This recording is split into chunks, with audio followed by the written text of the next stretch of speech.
I think we're going on 2 weeks of binge listening to Beamon. I don't think I've gotten through all of his music completely, but I know I've got 44 new songs to listen to. What? I suck a missile on that mob, boy. So please don't play me. I got Hades in my base, boy. A little 380. I hate everything you love, boy.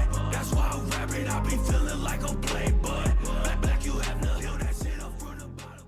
You don't hear people use the word hate in too many songs, and 9 out of 10 times, in my opinion, when you hear someone say that they hate something or hate X, Y, and Z in a song, it kind of comes off as kicking and screaming about things, and that's not at all the tone in this song. It's very much so, this is where I stand, and do with it as you will, and I like that. I won't see that pussy hit the deck.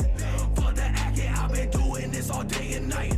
Paper stacking, disappear with weapon in his face. I call it magic, got a million ways to get it, bitch. I'm never lacking. I thought he was talking about like shapes and shit, and then I was like, that's not a fucking shape, that's like, oh, that's clever. I love the amount of confrontation and aggression that was just thrown into this song. You know, he's not talking, he's yelling into that mic, and I love that. I don't never play y'all shitty songs. Y'all just be gabbing. Fuck your team, y'all all could get it, dog. Y'all Beamon. I went on to YouTube and I typed his name in hopes of finding interviews with him, stuff like that, and to my surprise, like, he hasn't been interviewed. I don't know if that's his decision or what, because I know some people want to maintain their privacy, and there's absolutely nothing wrong with that. So I've taken my time fine combing what I'm just gonna call a catalog of his music the past couple weeks. I wanted to do this with a rested mind and with just full focus. I didn't want to just throw something together, not that I ever do. It's very rare for me to come across an artist who specifically I am not going to hit next on. Think about way back in the day when CDs were a thing. CDs came with what, 12 to 15 songs on them. Sometimes you'd only fuck with 3 of the songs that were on the album, and the other songs were either okay or not as good or just complete fucking failures. And that says a lot about him as an artist. And I didn't just want to throw a video together and say, oh my God, it's a great song and all this other stuff. Like, I really want to sit down and I really want to talk about this. I gave myself a few days to just listen to as much as I could. And I really had to sit here and think, like, what exactly are we going to talk about in this video? But at this point, I've came across quite a few or plenty of songs that I'd like to make reactions to. So I was kind of in a hard place for a second. Like, what exactly do I want to react to? I definitely wish that I would have came across his music earlier.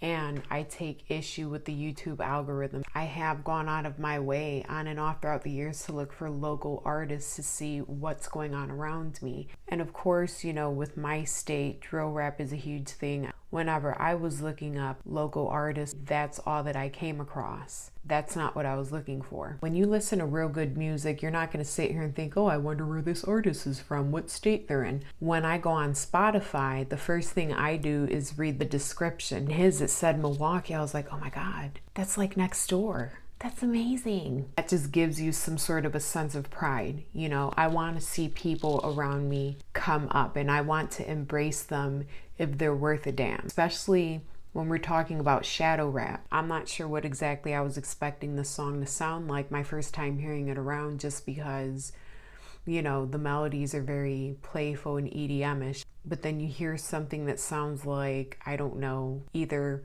Failing Breaks or something from a different dimension screaming, kind of easing, and then all of a sudden the beat drops, and then you just hear him just spewing his bars, and I was just in for it. And I think what really caught my attention with this song is the fact that he said, I hate everything you love, boy. That's why I'm rapping. But zeroing in on that line right there, only he knows where he came from, whether he wrote it or he just presses record and just starts rapping. I don't know. Hearing him say that made me think, oh my God, he has to be thinking about like all the people that I scroll past, you know, on YouTube, on TikTok, on Instagram, whatever it may be.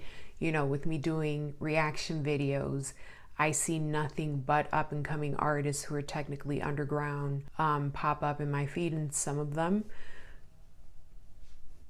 aren't as great as others. And of course, I listen to a lot of different genres, but you know, I do click on those pages and I do check them out, and sometimes you only see that they have 1 or 2 good songs and you don't really care for whatever else it is that you listen to. Oh, he's from where I'm from, he looks like me.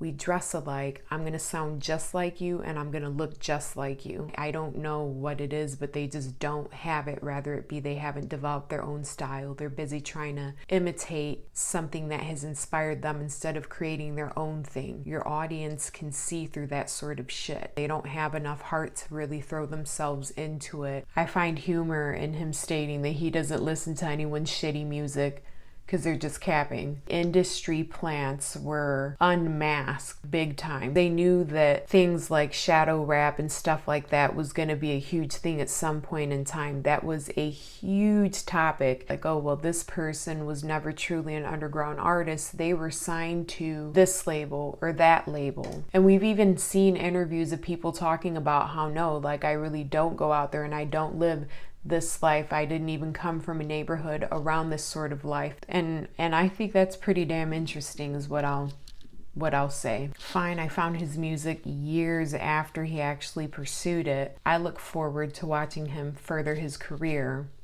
with time. If you haven't already, go ahead and check out the description box down below. I'll leave links to all his stuff down there. You'll find my socials there. Thanks for watching. Till next time.